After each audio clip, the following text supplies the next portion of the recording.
విడిపించుము ఈ మరణపు తెగులు, ఉదయించగని జీవపు వెలుగు.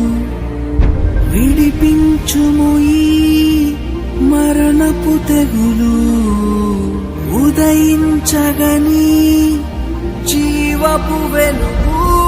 ఒకసారి